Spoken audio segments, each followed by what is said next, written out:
Bismillahirrahmanirrahim. Assalamualaikum warahmatullahi wabarakatuh. Halo teman-teman semuanya, apa kabar? Bertemu lagi dengan saya Dodi Ferdiansyah. Semoga kita semua dalam keadaan sehat terus ya. Bagi teman-teman yang sedang sakit atau yang lagi nggak enak badan, mudah-mudahan kita doakan supaya bisa kembali pulih dan bisa beraktivitas seperti sedia kala. Oke, di video kali ini kita akan ngebahas lanjutan dari jenis-jenis testing sebelumnya. Di video sebelumnya kita sudah bahas tentang usability testing, functional testing. Untuk sekarang kita akan bahas yang ketiga yaitu compatibility testing. Nah, kira-kira apa sih compatibility testing ini? Kalau kita definisikan compatibility testing ini adalah sebuah testing atau sebuah pengujian terhadap aplikasi yang akan digunakan dengan menguji kompatibilitas terhadap sistem-sistem yang akan berjalan terhadap aplikasi tersebut. Misalkan sistem operasinya, kemudian web browsernya, sampai dengan hardware yang digunakan untuk menjalankan aplikasi itu. Tujuannya apa sih kita melakukan compatibility testing ini? Sebenarnya kita akan melakukan atau mengevaluasi seberapa baguskah performa dari software ini atau aplikasi web yang kita bangun ini ketika berjalan di jenis-jenis sistem operasi. Contoh misalkan di Windows 10 atau di Linux atau di macOS. Kemudian juga kita akan menguji atau mengevaluasi web browser yang mendukung aplikasi web tersebut, kayak misalkan di Chrome, di Firefox, di Opera, atau di Safari, dan lain-lainnya, sampai dengan bicara dari sisi hardware-nya, atau perangkat keras yang digunakan untuk menjalankan web aplikasi tersebut. Karena nggak sedikit kasus-kasus yang web aplikasinya itu bisa dibuka melalui Firefox, tapi ketika dibuka pakai Safari, malah tampilannya jadi hancur.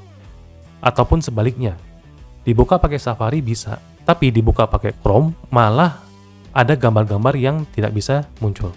Nah, itu berarti aplikasi ketika dikembangkan tidak mengalami proses atau pengujian compatibility. Kemudian, checklist-checklist yang harus teman-teman pertimbangkan ketika ingin melakukan pengujian terhadap kompatibilitas dalam web aplikasi ini ada beberapa. Salah satunya adalah yang pertama, kita akan menguji apakah web aplikasi yang kita bangun ini bisa digunakan oleh berbagai macam browser. Contoh misalkan kita uji dengan Internet Explorer atau kita uji dengan Chrome misalkan. Nah, dan seterusnya.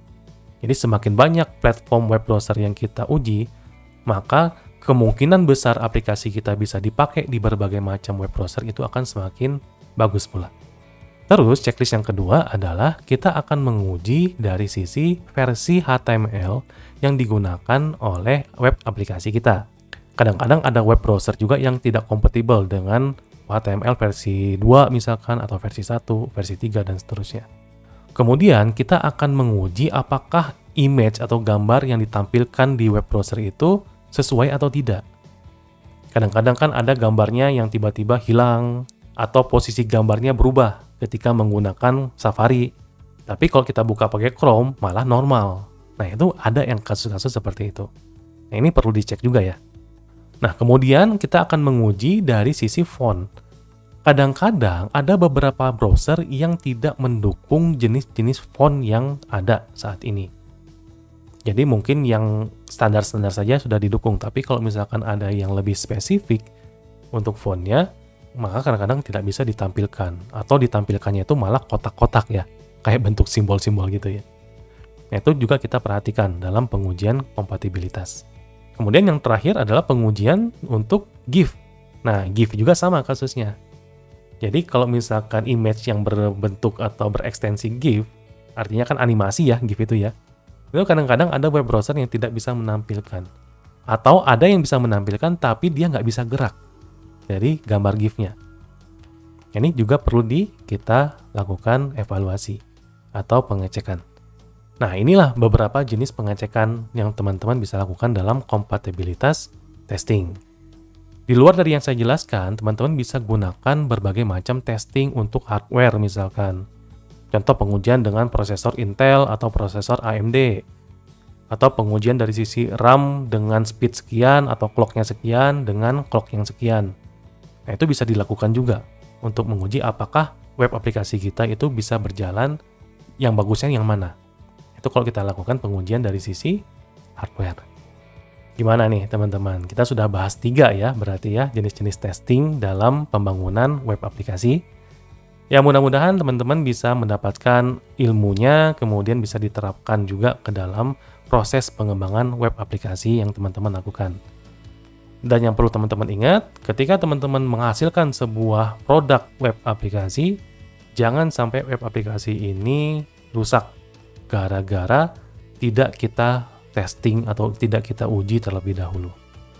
Itu artinya teman-teman melakukan kerjaan yang sia-sia. Jadi kan harus dibongkar lagi, harus dibuat lagi dari awal. Kan sayang sekali effortnya. Oke, itu saja mungkin yang bisa saya sampaikan di video kali ini. Terima kasih buat teman-teman yang sudah standby dan juga sudah mendukung channel-channel saya. Mudah-mudahan apa yang saya sampaikan berguna buat semuanya. Kita bertemu lagi di video-video saya berikutnya. Tetap sehat, keep secure. Assalamualaikum warahmatullahi wabarakatuh.